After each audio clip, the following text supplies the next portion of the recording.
evening. We'll now reconvene the public session. We'll have a report of actions taken in closed sessions.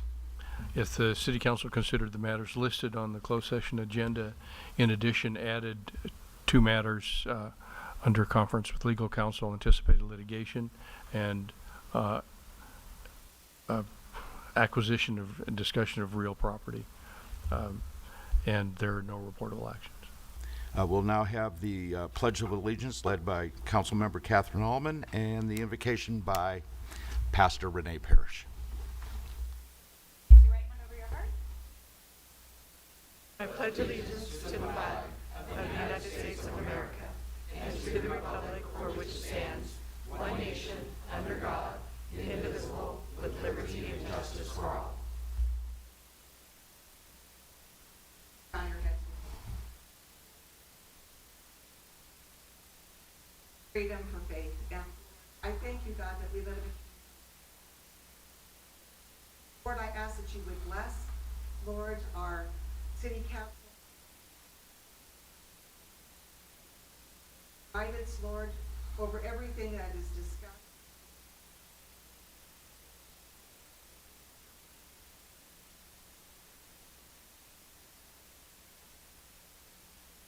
Amen.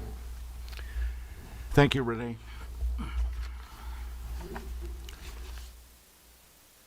We'll now move into City Council reports on regional boards, and we'll start with Mayor Pro Tem Grenmeyer. Nothing to report. On April 21st, I attended the Northwest Mosquito and Vector Control District meeting, and on April 28th, I attended the Western Regional County, I put in regional too many, Riverside Wastewater Authority meeting, and I was re-elected as chair of the board of directors. And we'll be looking at what we can do to get recycled water moving, and I'm hopeful and looking forward to working with the other jurisdictions on that to try to find some consensus and move forward. Thank you.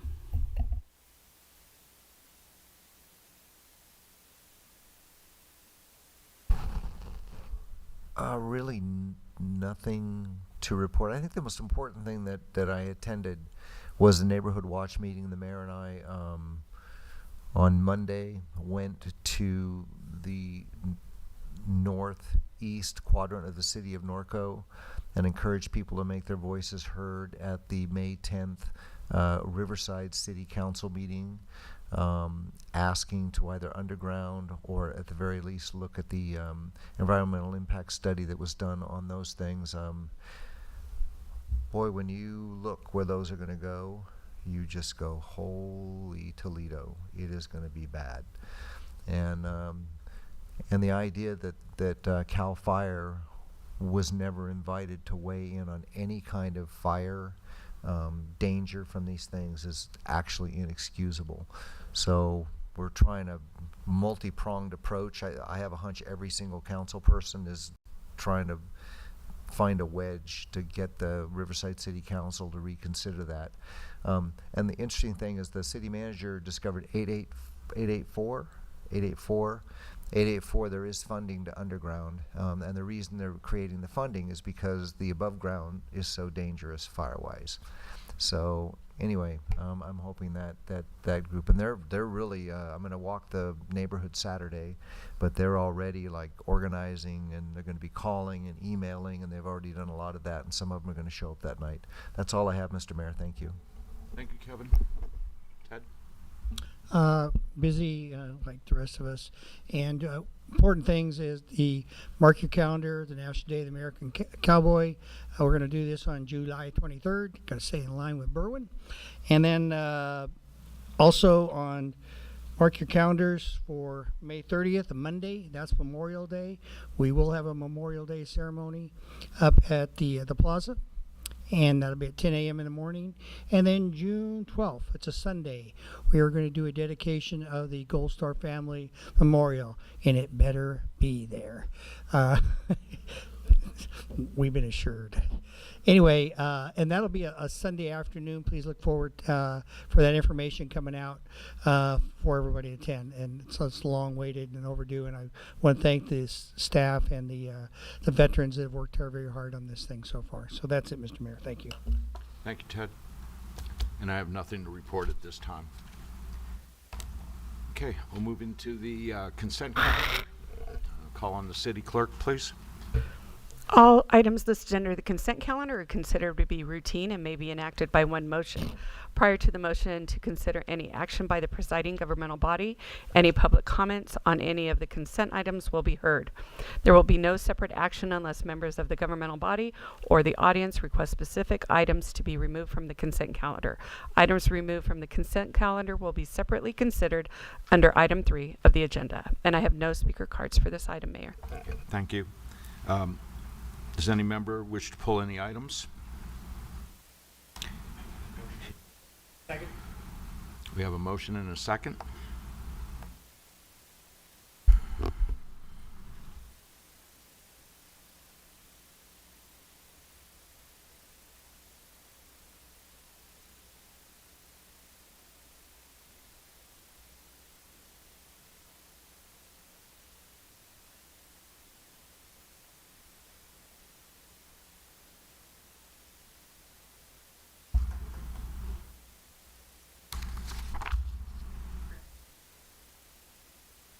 I already did.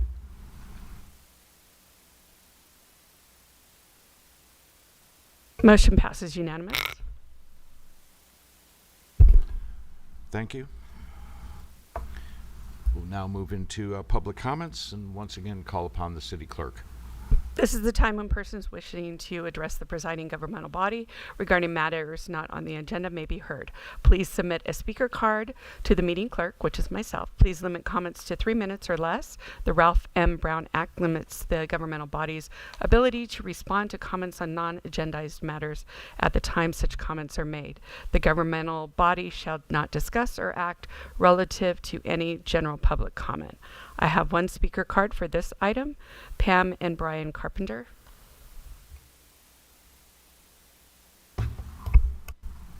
It's That's okay. We personally Good evening. wanted to come. Good evening. We personally wanted to come. We've been longstanding residents of Norco. My husband's been here about 50 years. I've been here about 40 years. This last week, we wanted to thank the Norco Sheriff for being so quick in responding to our home as we had an intruder in our home with our kids present.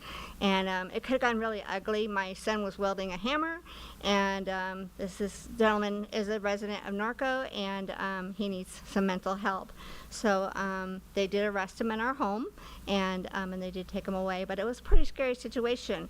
My kids didn't have access to a gun readily and a drawer or anything like that, but my son did have a hammer, and if it was anyone else's home, the guy probably would have been shot and killed.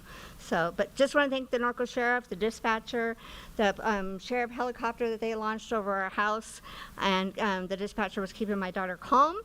And my kids are residents of Norco as well and grew up here, and just a very scary situation all around. But I want to publicly thank the Norco Sheriff for coming to our house and taking over. They were here probably within 5 minutes to our house. So thank you so much. Appreciate all your kind words.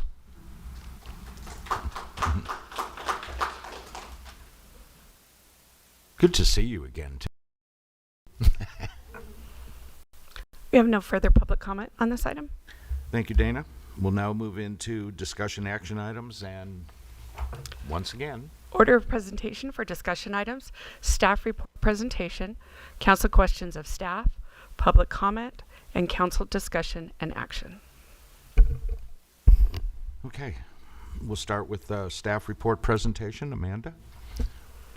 Good evening, Mayor and City Council. Tonight, we bring to you the Gold Star, Blue Star Families Monument landscaping improvements. Put my glasses on here. On June 12th, the City of Norco will host a public ceremony to unveil the new Gold Star, Blue Star Families Monument. The monument construction started on July this past year, but landscaping was not included on that original scope of work. As the construction concludes for the project, landscaping of the western bank directly below the monument is proposed for erosion control and overall beautification of the slope that would complement the newly constructed Gold Star, Blue Star Families Monument. This is the proposed landscape area. It is on the westerly bank below the Gold Star Monument.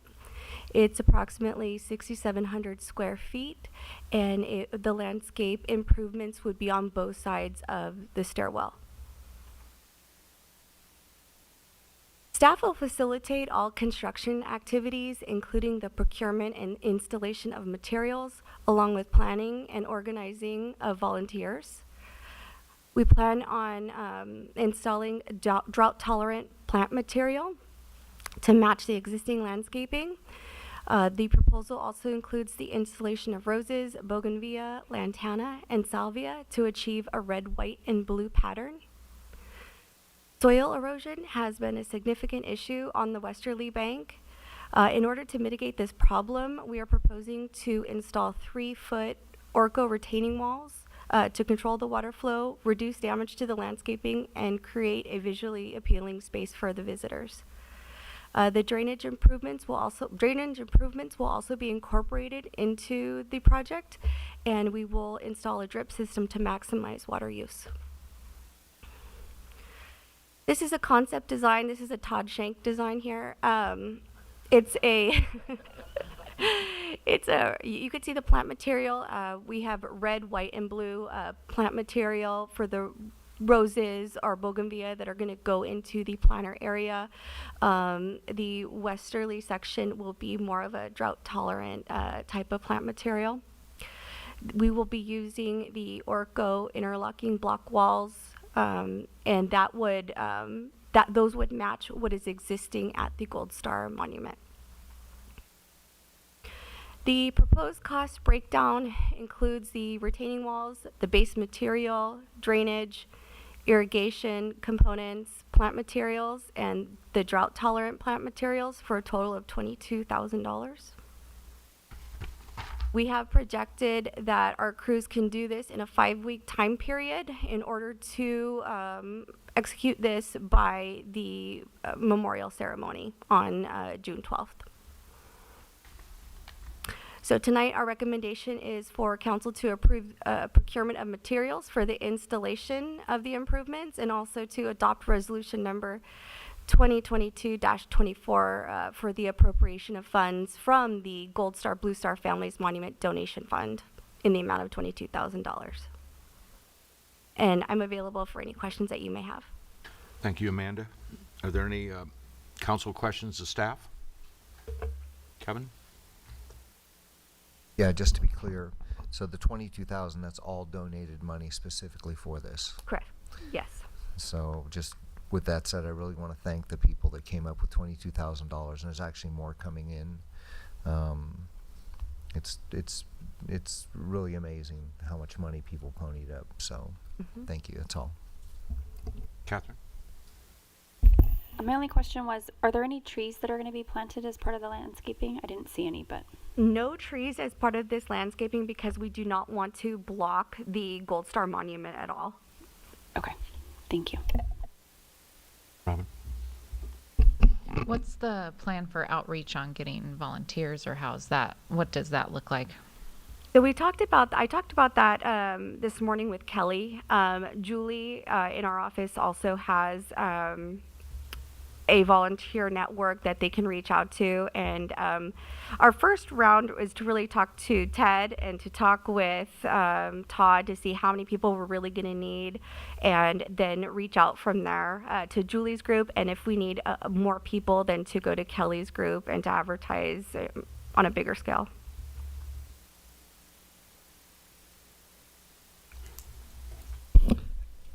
Amanda, this is probably the first time since we've had to. I'm just trying to get clarification. When we've collected donations in the past, we normally not have to come back to council, and I know I've donated to the past for projects, and we haven't done this. Is this a new procedure that was established to do this, or to come back? I'm just asking because when I did the bench out front, I gave Michelle a check and said, and then we never had to procure money for the bench because it was there. So I'm just trying to understand the procedure that this is going through now. I think this is more for accounting purposes, as far as, auditors like questioning where this money is coming from, but I'll let Andy answer that. Part of that is that this 22,000 part of the project cost. The city council has already approved a project cost for this that exceeds my authority. To the extent we amount over $50,000, that would have. So it's an authorization thing that staff doesn't have the authority to appropriate that fund in excess of what has already been approved. Okay, so this will be for when we have major projects that is going through that way. It goes into the fund and it goes through. And I asked this, Andy, would it be clear if we had a foundation or a nonprofit set up to do this in the future? That would be separate, or would it have to go through the same procedure? If we had a foundation set up or a nonprofit organization set up to accept these funds, it would still have to be donated to the city, and then it would still have to go through the same procedures. Is that correct? Most likely. Depending on how the foundation is set up. I can't answer that question without that details of how the foundation is set up. If the foundation is set up such that it has a defined purpose and a budget is set for the foundation or for projects that the foundation is undertaking, depending on the amount of the cost of that project. If it's a project that requires city council approval based on the amount, then it would have to follow this process we're doing here today. If it's, however, an expense that is under the authority of the city manager, so long as that amount of money is in the foundation, then that would be approved at that level. Yeah. Okay. Although ultimately it also comes down to tax exemption. That contributions to a public agency, even indirectly, are tax exempt, as opposed to, it becomes a little more complicated depending on how the foundation's set up. All right. I'm just trying to get a clarification of before we haven't done, but it's because of the size and the amount. That's fine. I understand that. Now, thank you. I wouldn't want to pile on and, develop a foundation. I think this is a good approach. It's good government. It's transparent, and it also gives us the ability to recognize all the people that do donate the time and money to all the various causes. So I think not really broke. We don't need to mess with it. Any public comment? Yes, Dana? we have 2 speaker cards. First one, Sergeant Eckhoff.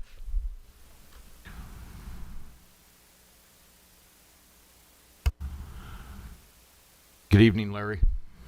Good evening, Council, Sergeant. staff, people behind me who are going to buy a brick as soon as this meeting is over. And this is Lorraine, and she is a Blue Star mother, as per the Gold Star, Blue Star mother. And your son is a reserve, in the reserves, right? He's in the reserves now. Reserves, and who else? My father was a veteran, 21 years. Maybe.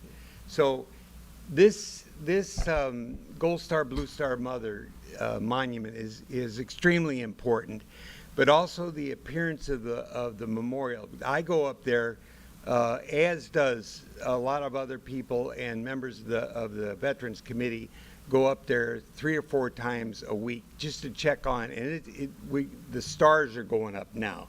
The Gold Star and the 2 Blue Star stars are going up. I saw them setting it up there. It's fantastic.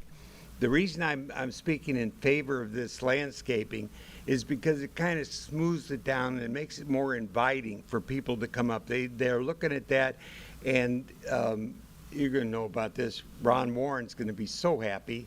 Red, white, and blue flowers. This is what he was looking for. I'm so glad we can do that. I think it's going to look great. Quite frankly, for $22,000, the cost is ridiculously low. I mean, it's a good price, and I just think we should do it. Thank you. Thank you.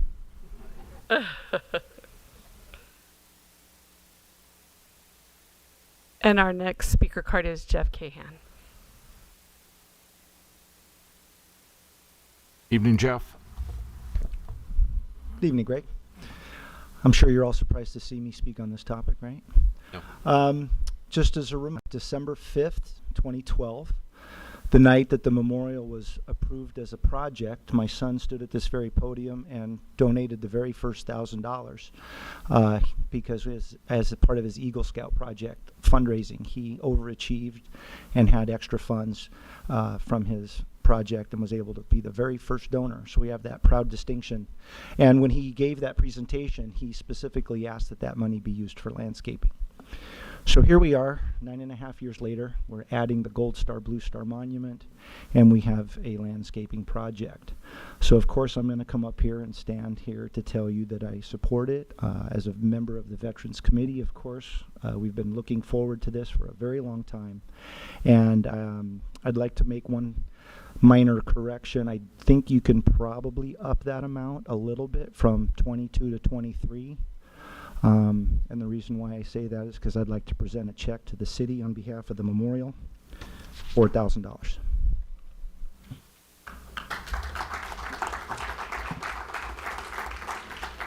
Thank you, Jeff. I have no further speaker cards, Mayor. Thank you. I'll bring it back to council for any further discussion and I action. have one question. The old fencing that is along is where the old landscaping is. They took it off and moved it the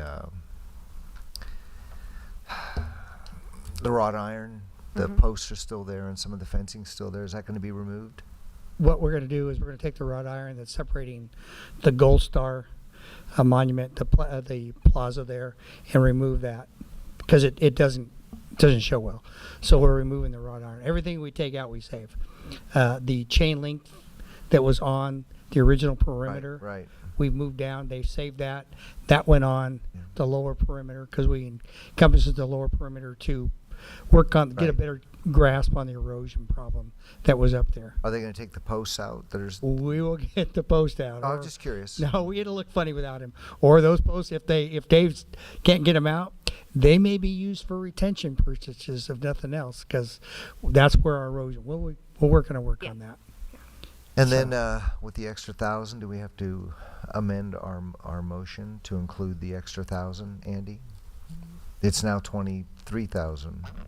No, I think the cost of the project, as I understand it, has 22. already been determined. Okay, I was just if curious. there is additional cost, then staff will make that request. All right, I think great. we're going to try to work, with all those plant materials and that cost breakdown. We think that we could do it for $22,000 just for that section right underneath the Gold Star Monument, not that other bank. Right. That's all I have, Is Mr. there Mayor. any other further discussion? If not, I'll go ahead and make a motion to adopt resolution number 2022-24 for approval.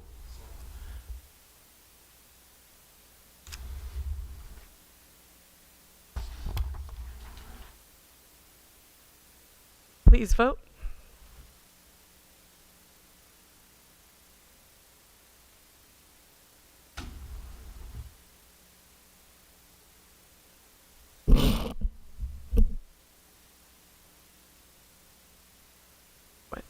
Motion passes unanimous. Okay, thank you.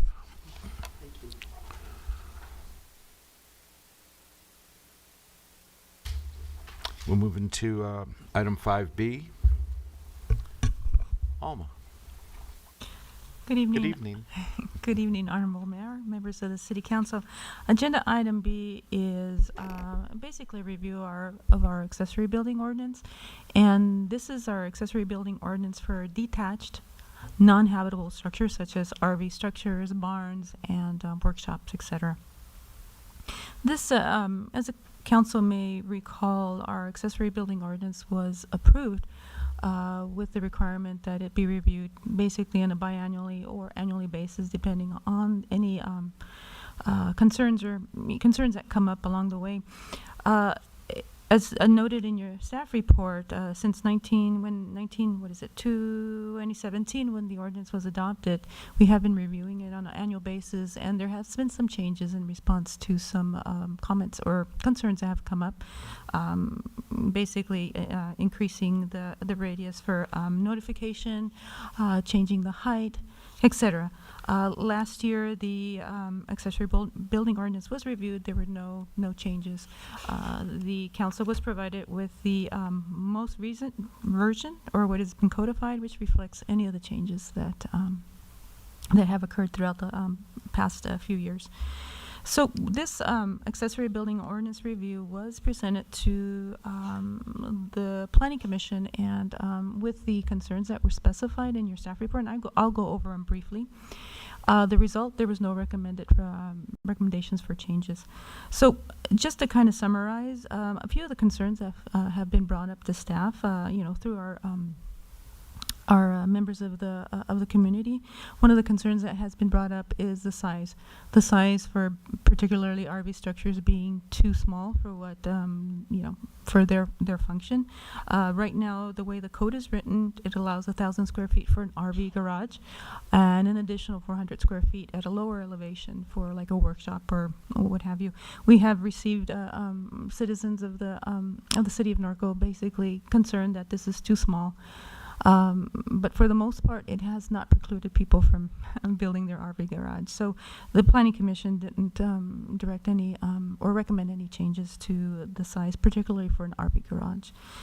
One of the other concerns that has been coming up quite a bit is basically our citizens having some difficulty in understanding the graduated setback.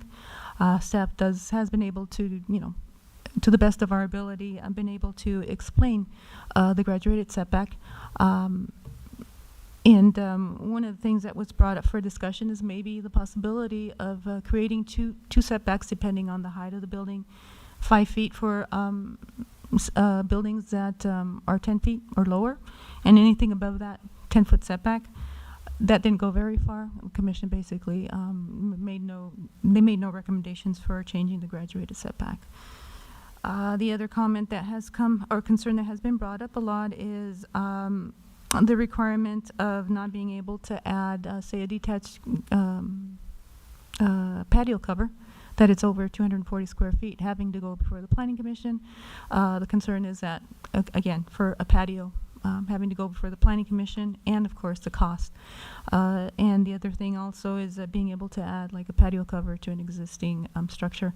In all cases, our direction to our citizens of the community is that it has to go before the Planning Commission.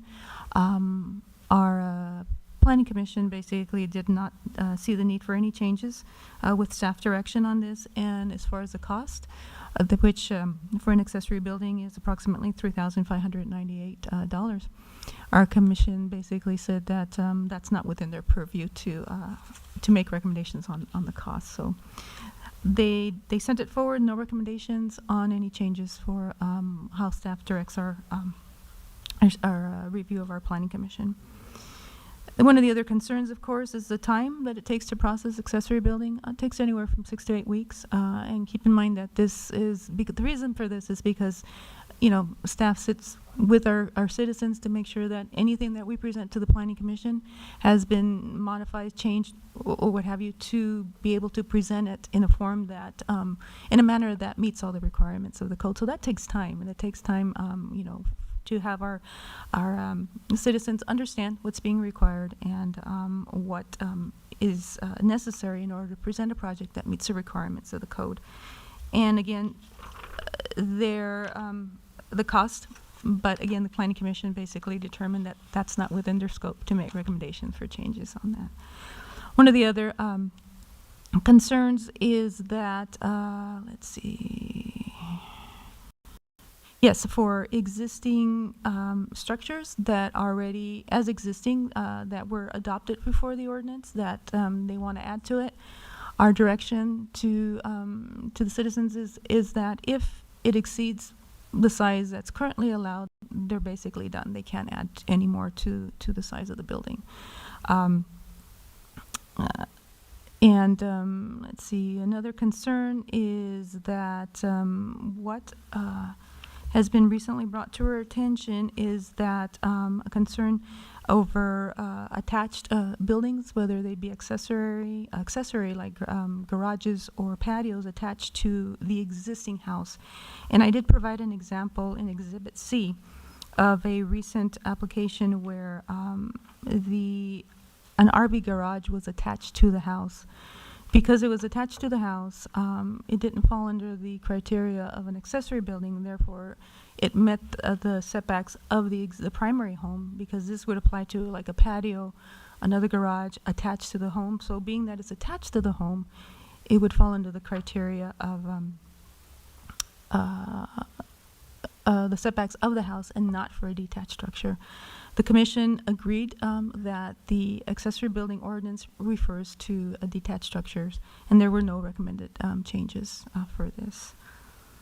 Lastly, the other thing that was brought up is a combination of buildings. For example, we have had some requests where you have an RV garage, which is 1,000 square feet, and they want to be able to do a combination building where it's an RV garage and a barn. But then that would make it well over the minimum or maximum allowed size. So our direction has been to our citizens is that no, you have to have two independent structures, because if you attach them, then you're going to end up with structures that could be up to 2,000 square feet, and that was not the intent of the accessory building ordinance. The commission agreed with staff's determination and made no recommendations for changes. The other thing that I'd like to indicate is that we did have a citizen of the community include pretty extensive presentation in your packet. The reason it was included in the packet is that's the direction that I received from council to include it in our next review. So basically, what I am recommending is if the council wishes to address any of the person's concerns, that can be discussed. And if the council wishes to address any of the concerns that were spelled out in your staff report with respect to what was presented to the Planning Commission, we can do that as well, as the council determines appropriate. So with that, I will conclude. I will answer any questions and entertain anything that the council wishes to discuss with respect to this review. Thank you. Thank you, Alma. Council questions? Ted, start your end. Lizette, I'm going to go through each one of these, and I'll hit with yours first. The cost. This covers our costs of actually these things, right? They're all costs. I mean, Right. That's what we're doing. Yes, correct. Okay, and you can speak. I'm sorry. That's okay. Yeah, those costs, I believe, are brought up in our fee schedule, right? This cost recovered. That's it. Okay, that's all. And then we still in the hills. We don't have the setbacks in the hills because of the graduated setbacks because of the hills and the slopes, correct? And we're still in putting that down. That is correct. If there's a recorded packet, which is characteristic of the properties up in the Norco Ridge Ranch, they don't have to meet their graduated setback. Right. It's a minimum of 5 feet. And I'm interested in where the 10-foot came from. Didn't we start that at 8 foot? That building side? Yes, that is correct. So anything over 8 foot started a setback. Is that not correct? That is correct. Yeah. So Once I you don't get know. above 8 feet. This was just as a point Just of an discussion. idea. So we don't Yes. want to go. Okay. So That's we correct. already answered it. Yeah. I'm just going to go point by point. Yeah. And just to be sure, we have separated, adding, and just like you said, no more at the big RV garage is attached to the house and all that. That's all been separated. That's a separate. That's separate from because the ordinance applies to detached structures. Okay. So yeah, we don't need to make them any bigger. No further questions. Thank you. Thank you, Ted. Robin? No question. Catherine? Yes, I called, we spoke on the phone earlier, Alma, but just for the public's benefit, my question was on the cost for a variance. So in the case that we know not all the lots are the same, if a resident wanted to request a variance, what additional cost is there? And the number you gave me was about $3,500, $3,482 to request a variance. That's correct. On top of the application fees. That's correct. Thank you.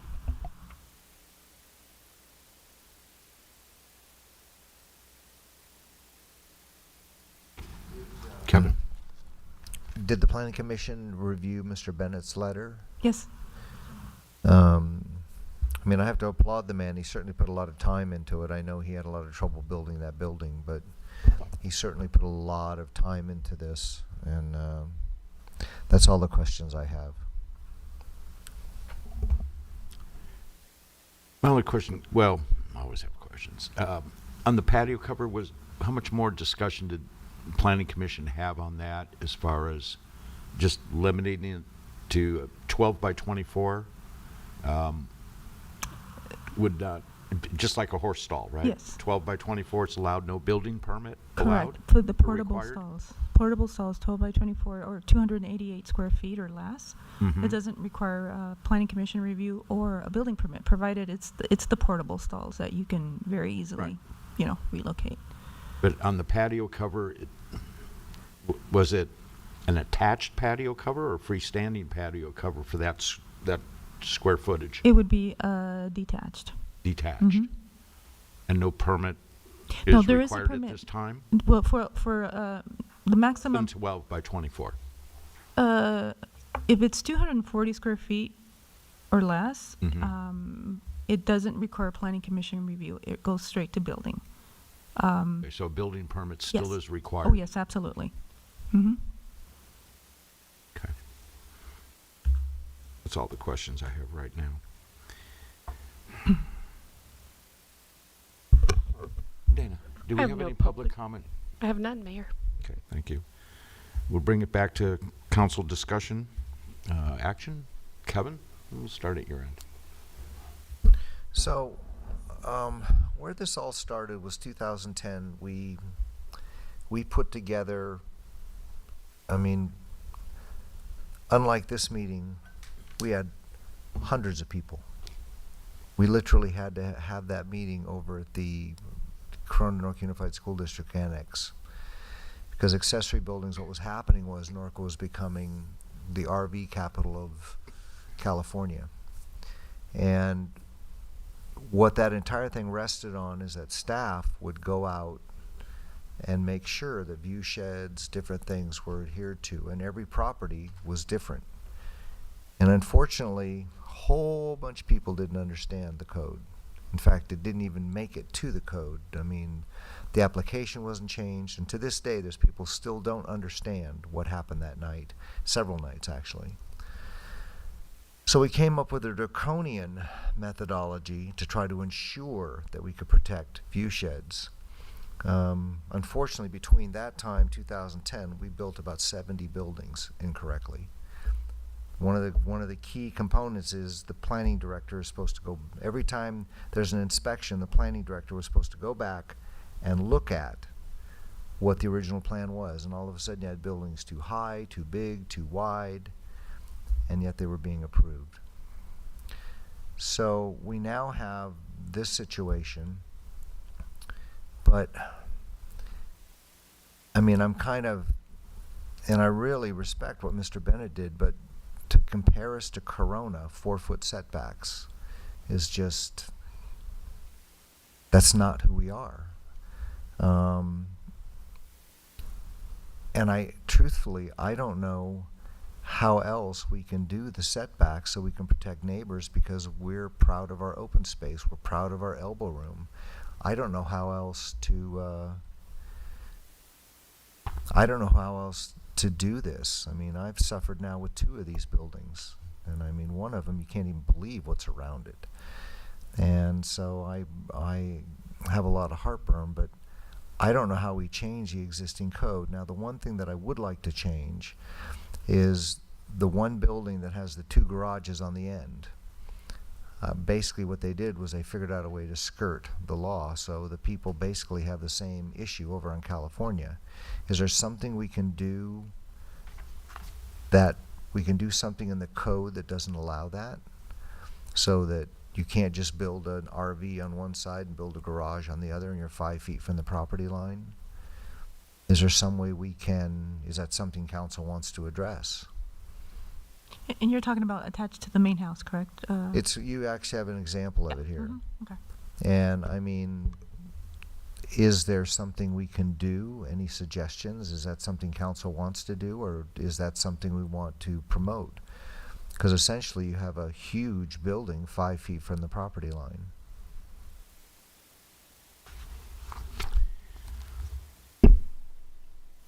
I mean, I think we need to address it. There's other cities that wouldn't allow you to do that. So, I haven't looked at that. Is this one that, we always go back to the premise, every lot is different. Right. And that makes everything so much more difficult. really, Is that specific case the one out? I mean, do you think it's a repeatable situation? yeah.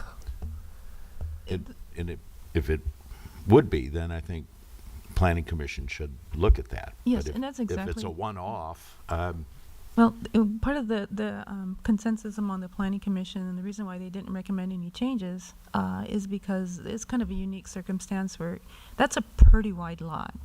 The likelihood of them being somebody else in the city, I mean, having such a wide lot where you can add so much on both sides,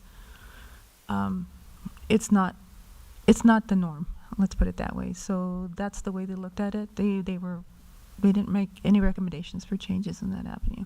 And again, this I believe this particular building is approximately 18 feet, but it's still lower than if you would add a second-story addition, which you can. And the second-story addition would be no taller than 35 feet. You can go as high as 35 feet. with that property, the way those additions were constructed, did it impact animal keeping? Did it help benefit animal keeping? Well, in this situation, if it's attached to the house, it has to meet the setbacks of the main house with respect to the rear. It had to meet at least 60 feet. And that's not typical with a detached accessory building. So in essence, it kept the large building away from the animal keeping area in the back. So it was kind of had egress. And yes, and they also had the adequate, I think they ended up with 15 feet on one side to be able to get to the back, and the animal area, the potential for animal keeping in the back was potentially untouched. So, those are... Well, what you exemplify, Mr. Mayor, is the fact that the reason the law is so hard to write is because we're all different. And that's the difficulty in all of this. So I don't know. My property width is 166 feet, 360 deep. You could do it on a lot of Pedley Avenue properties if you really wanted to get, and clearly that's what was happening, was the guy wanted to figure out a way that he could avoid a bunch of stuff. But I mean, Kevin, I would support, I know where you're coming from on it, and I would certainly support that if we could give a clear direction to Planning Commission how to specifically look at it. I just wonder if RV shelters need to be separated from the houses. Can we do that? Pass a code that says if you're going to have an RV storage, it has to be a separate building from your house. And then it becomes kind of like a garage. Garages are attached, so. But he has 2 garages on both sides. I mean, there's some cities you can have, although in our hills, sometimes we have 3 garages attached to the house. Maybe he wants to convert one to an ADU. I don't know. It's This is making my head have to give your direction to the Planning Commission. making my head explode. All right. Well, if you guys think of something, it's just something that I totally get why we're here today, because we're trying to be fair to the property owner. At the same time, we're trying to protect and preserve the neighbors, and we're trying to take it out of the hands of somebody's personal opinion. I totally get it. That's all I have, Mr. Mayor. Catherine? The only thing that I kept consistently heard feedback from residents on, and that I myself as a resident have noticed, is the graduated setback. In looking, when I look at some of the older houses and where their buildings are located, a lot of times they're kind of located in the back, maybe in the back corner, which seems like a good spot to be. And I'm not talking about huge, monstrous buildings, but, when I think about, the stalls that I have and the barn-like structure of the stables that I have. And most buildings, if you have a pitched roof, are going to be, a little more than 8 feet. And it kind of does start pushing things a little bit into the middle. So if anything, and I know that this has been looked at, and that it's gone through committee, and that it's come up several times, and it's gone to planning, and we've gone round and round with this, trying to find good solutions for everybody, and there's not a perfect solution for everybody. But that is just the feedback that I would share, that I have heard from residents, in looking at a little more wiggle room with, like a 10-foot building, for example, if we're looking at from the pitch of the roof down, not requiring it to be pushed in so much. Obviously, larger buildings, we want to make sure that we're impacting neighbors, because when it kind of has to get pushed forward, it does kind of take away from some of that possible animal keeping area. And I know that if you get your PACA registered, then you can work around all of these, but just as a point to bring up from what I hear from residents. Robin? So for me, this has allowed some consistency in what we do. I remember when I first started on council, it was appeal after appeal after appeal after appeal. It was so frustrating. So I think to a big extent that this particular set of regulations has made the process more clear for those who want to do the accessory buildings, and provided some consistency as well as far as the applicable parts of the regulations to different lots here in town. So could there be tweaking? Yes, and I think we knew that going in. That's why it comes back to us for review on a regular basis. And I think every change that we've done has been, benefited the residents and made the regulations better. As far as the graduated setbacks, I'm torn because I understand that if we keep them towards the outer edges, that you're providing more animal keeping area. But then, in protecting the neighbors, so that's where the conflict really comes in. So, for me right now, I think we're just in a good spot to have it in until, there's something that is really consistently causing a problem or making it where people cannot use their property in the way that they want to. Ed? Well, I certainly don't want to go back to the Steve King pie charts in squares. But when I was on the commission, planning commission at 14 and 15, it was one of those things that we saw all the RV structures come through. It wasn't consistent. You saw more of them than anything else. And our whole idea back on the planning commission then was to protect the animal keeping and the ability to in perpetuity, what we would have. And during when I was on the accessory building with the mayor on the commission, along with two other planning commissioners, we actually came up with the graduated setbacks and knew that it was going to have to be tweaked a little bit as we went through. Everything changes. People figure out ways to get around our rules and then to make it easier for themselves.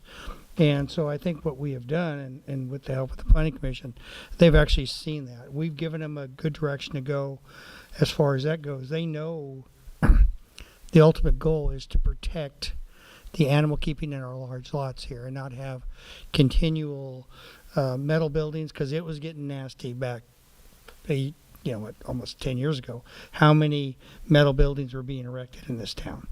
And we slowed that down, which is a good thing. Are we going to always have people moving to town that have animals and want to have the large lots and they want to put their toys in their yard? Yeah, you bet you we are. But that's where we have to get this compromise. And I think what the Planning Commission and what your staff has done is kind of done this a little bit. It's helping control that so that we're not being we are able to making some changes, but because things change, people change. But we are trying to protect and preserve what we got, and that's a good thing. I have one question, and I'll throw this out there. Because it takes so long, Alman, I'll just run it. We don't have an ARC committee prior to the review. For some of these people, they just think, I got to spend $35 to be told no, or is that done before that? I just should have asked you that earlier. No, yeah, we all of the accessory buildings that go before the Planning Commission, we send them over to the Architecture Review Board, So we get their comments beforehand and whatever. Before they pay the money. No, it's during the process. I'm just thinking if somebody I'm throwing this out as an option to look at, to maybe say, hey, what you're submitting ain't gonna fly. We do that. Okay, all We right, do, so I'm just yeah. asking. I sometimes have them email me their plans, and I can take a quick look and, basically. Before they pay their funds. Absolutely. Okay, Give them well, that some makes direction. sense. Yes. Okay, then I'm good then. All right, so thank you, Mayor. Well, just on that comment on the variance, I mean, and I appreciate what staff does. I mean, it's pretty straightforward. A variance is an exception. And whether your project's going to fit within that or not it's not that hard to figure out. So, having suffered through the pain and from the very beginning of the graduated setbacks for years and all the work that was put into developing that, I wouldn't wish that on my enemies to have to go through that again. So I like the process that we have, that we review this every 6 months or whatever, when we have certain instances that come back at us. I think it is the best approach, I think, that we found right now. I certainly appreciate the residents' input that's in the staff report. That took a lot of time. I've had discussions with him on his specific project, but I will say some of the information in here is maybe somewhat one-sided. And I take exception to some of the examples that were used in this. But I think overall it's appreciate the report, and I think just by the recommendations, Planning Commission feels that we're still on the right track with this. Understanding this is a receive and file or provide direction, I would like to take Councilmember Bash's as a receive and file, but a direction to look at that one specific example and see if there's some discussion or and I'll go ahead and make that as a motion if there's no other further discussion. Second.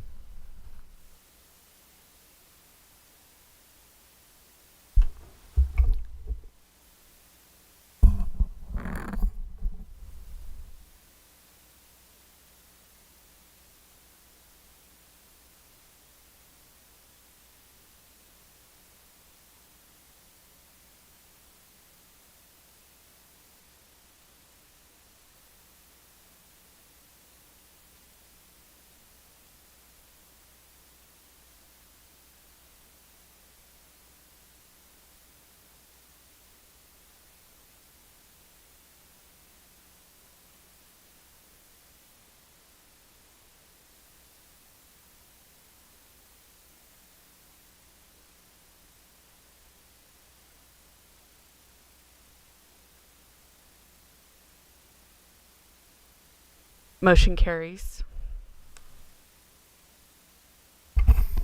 Okay, thank you. We'll move into public hearings. City Clerk. Order of presentation for public hearings. Items, staff report presentation, council questions of staff, open public hearing with public comment, closed public hearing, council discussion and action. Thank you. Item 6A, General Plan Amendment 2022-01. Alma. Honorable Mayor, members of the City Council, this is Agenda Item 6A. This is basically a cleanup item for our general plan. Within our general plan, we do have, and the reason why I added the zoning map in there is, the general plan map, is because this is, the CC zone in our general plan is in there. It's just, there is missing a description, which needs to be in there. So this project is General Plan Amendment 2021-01. The city initiated proposal to amend Section 3.3.2 of the land use element of the City of Norco General Plan to include a description of the existing commercial community CC land use designation for the purpose of clarification and consistency with the general plan. So this project was reviewed by the Planning Commission, and they recommended that the City Council adopt the following verbiage to be added to our land use element. Commercial community. This land use and corresponding zones are intended to accommodate a variety of retail and commercial uses along major thoroughfares and at various selected intersections throughout the city. Commercial uses should serve nearby residential communities and should include shopping, eating, drinking establishments, and entertainment. Residential uses shall be permitted at sites with a housing development overlay zone, the HDO zone designation. The allowed density of permitted residential uses shall be identical to the allowable density permitted under the applicable HDO. So with that, I will conclude. And again, this is just basically kind of a, like I said, a cleanup item to be able to incorporate an actual description. With that, I will conclude and answer any questions. Thank you. Thank you, Alma.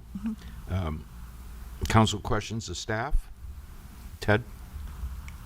So, Alma, this is just a cleanup, is what you're saying, and it's required by the Housing Authority. Is this going to move us closer to getting our element approved or not? No. I mean, all that really happened here is that this was in the original general plan, and when the general plan was amended and readopted, it got dropped out. It's just... Use your mic, John. Yeah, Speak up. It was in the original general plan for the city, the language, and somehow got dropped out as time passed, and just replacing it, and it's necessary in order to provide the adequate definition.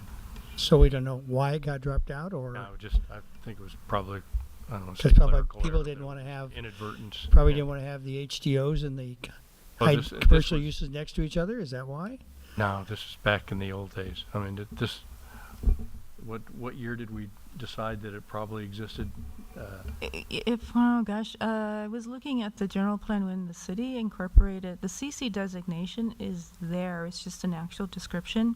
Yeah, I mean, the original, so, I mean, it wasn't in 1964, but it was shortly thereafter. Mhm. And 68, just the language got dropped out when moved along the next iteration of the general plan. All right, thank you. Has no practical effect other than making the general plan consistent with the zoning. Robin? No question. Catherine? Kevin? This is a public hearing. I'll go ahead and open the public hearing. I have no public comments, Mayor. Thank you. Close the public hearing. Bring it back to council discussion and action. Any discussion? Motion to approve.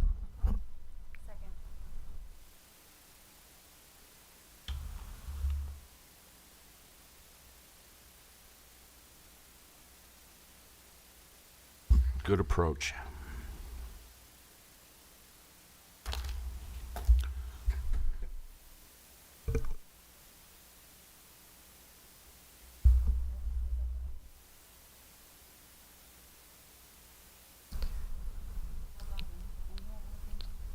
Catherine broke hers.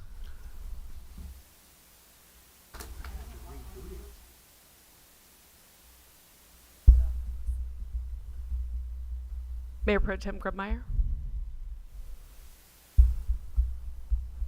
There it goes. Okay. Then Councilmember Alleman? Yes. Okay.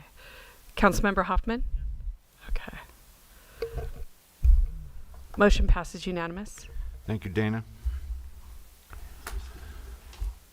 Okay, we'll move into City Council staff communications. Does city staff have anything to report? Dana. I just wanted to let the community know that we have opened our annual recruitment for boards and commissions. So please go online to our city clerk page and you'll be able to see what is available at this time. Fill out an application online, or you can give me a call or stop by our office and I'll be happy to discuss with you. They will be open for 30 days, so I hope to see everybody putting in lots of applications to help out the city. Thank you. Thank you, Dana. City Attorney? Thank you. City Manager? Thank you. City Council, Kevin. Start at you. Just a reminder, Friday, 2:30, get there probably at 2 o'clock, is the 60th anniversary of the opening of the California Rehabilitation Center. We've all been invited. There's going to be, I don't know, the LNCF is doing a bunch of presentations, and it should be fun. Thank you. Catherine? Yes, I have a couple things. I just want to thank the council for their support in passing the pedestrian and bicycle master plan. I'm excited to get that done, and that opens up opportunities for grants that also will improve our trails, which are used for the same purposes. And then the second one, I am participating in SCAG's housing policy cohort. And at a couple meetings ago, someone brought up an interesting point, which was that cities are able to pass an ordinance such that tiny homes could count for RENA numbers. And I bring it up to see if the council would be amenable to a discussion. There is guidance that has been released by HCD. Tiny homes are anything that's less than 400 square feet. And they have guidance that establishes which ones would be considered acceptable that meet certain codes.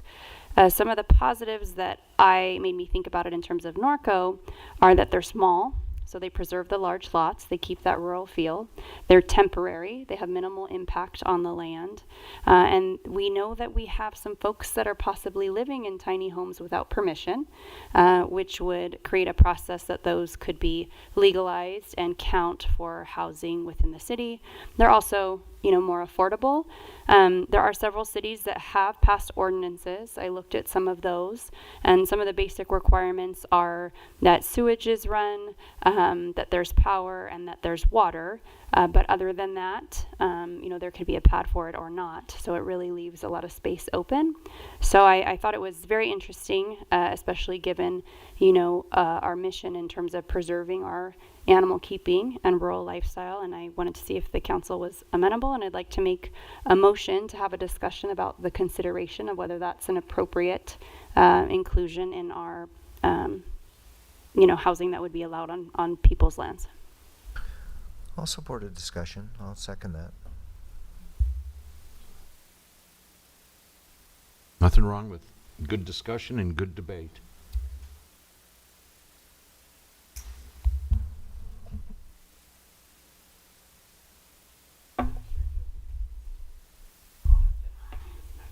Oh. No wonder. Councilmember Hoffman, Councilmember Bash, Councilmember Alleman, Yes. Mayor Pro Tem Grubmeyer, Mayor Newton. Yes. Motion passes unanimous. Thank you.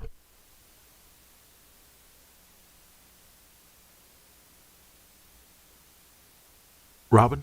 No. Ted? No? Good. Yeah, I got one. Oh, I'm sorry. Oh, are you yelling at me? This is something, and I want to take my council cap off. As a member of Rotary, and we got an election primary coming up, so please, our Rotary Club is going to have on May 10th from 6 to 9 p.m. at Nellie Weaver Hall here a meet and greet. This is for candidates of all, for all state, no matter what party or affiliation. We're inviting them to come down, meet and greet. You go find out where they're, and there's no speeches. You want to find out who's running, come on out, and maybe they'll show up. I actually have assembly candidates showing up, a couple of county positions showing up, a couple of judges that potential DAs that want to be judges showing up, candidates.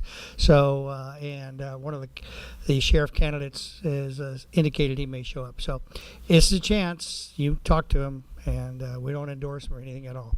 So, and then also on this council is going to be going through budget negotiations soon and figure out what we have. And I know in the past, Chad's done a good job with the 5-year capital improvement projects, putting them all in there. Unfortunately, and man, I'm not picking on you because your predecessor didn't do this, but we didn't have a 5-year plan for parks projects. We just had a lot of projects. So somehow or another, when we put together our CIP plan for these parks projects, and you can work with Michelle on this, is let's get a plan, a 5-year plan or something we go through. Because I started looking through our past projects approvals in our Measure A, Measure R money, and I see carryover. I don't want to see that anymore. I want to see a 5-year plan. We get these things done, and not just carry over to carry over. That's what I'm requesting when we start looking at these budget, when you're on your capital improvement projects, when you go through. The other thing that, and this is what I found out today, and again, man, I'm not picking on you because you got dumped on this early, but we lost our former parks director, who was also our LMD manager, and we've lost our former the RKA, the director Dominic, on this, and the LMDs are going to come up for resolution to go through, and I know you haven't planned for July, but we're going to make a decision on certain parts of LMD, especially in 2, where we put all the new funding and new projects and assets in there. Yeah, we're not going to vote on that resolution for that LMDs and what they're paying for until after that, in July. Doesn't make any sense. To me, it does make sense. Yeah, those are assets we put in, we paid for them, but those were part of the LMD2s. So, it used to be the LMDs came up to this, the resolution, or the what we did before COVID, a long time before that, the resolution, the request to have the hearings would come in May, and we would hear them in June, and those projects were presented to us. Now we're waiting until July, and I know you have an August 10 deadline, but I'm just saying, it doesn't make any sense to me.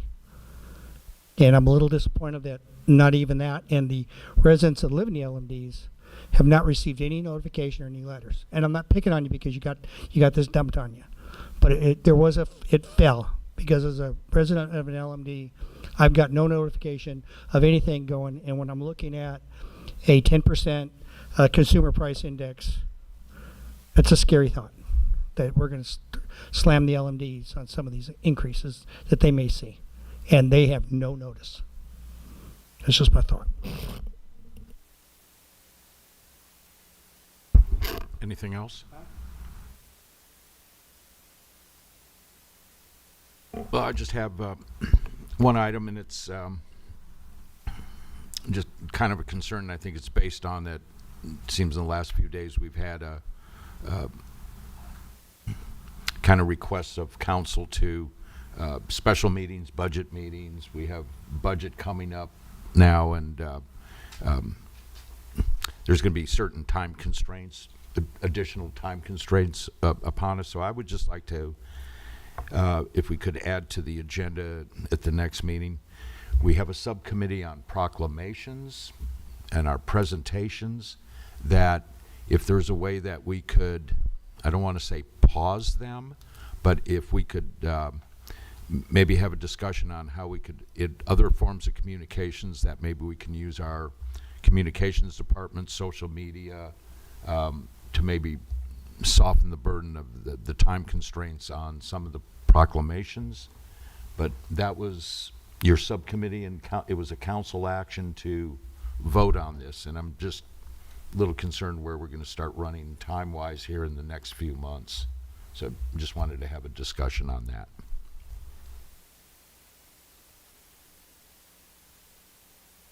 Like a motion to add? Is that a motion you just made? Yeah. I'll second it. It's fine. Under discussion, a clarification question. Are you asking for that to come back for the council to discuss or for the subcommittee to discuss? I would think it would be council, because we approved I'm trying to stay on the process, that we approved the subcommittee's recommendations on certain holidays and how they would be recognized. And it's not anything to do with holidays or events. It's just more of, in the next few months, we're going to have a lot of time constraints and trying to find a balance time-wise.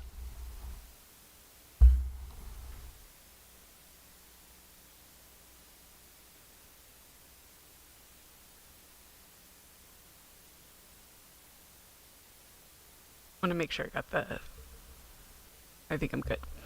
Councilmember Hoffman? Councilmember Bash? Yes. Councilmember Alleman? Yes. Councilmember Grummeyer?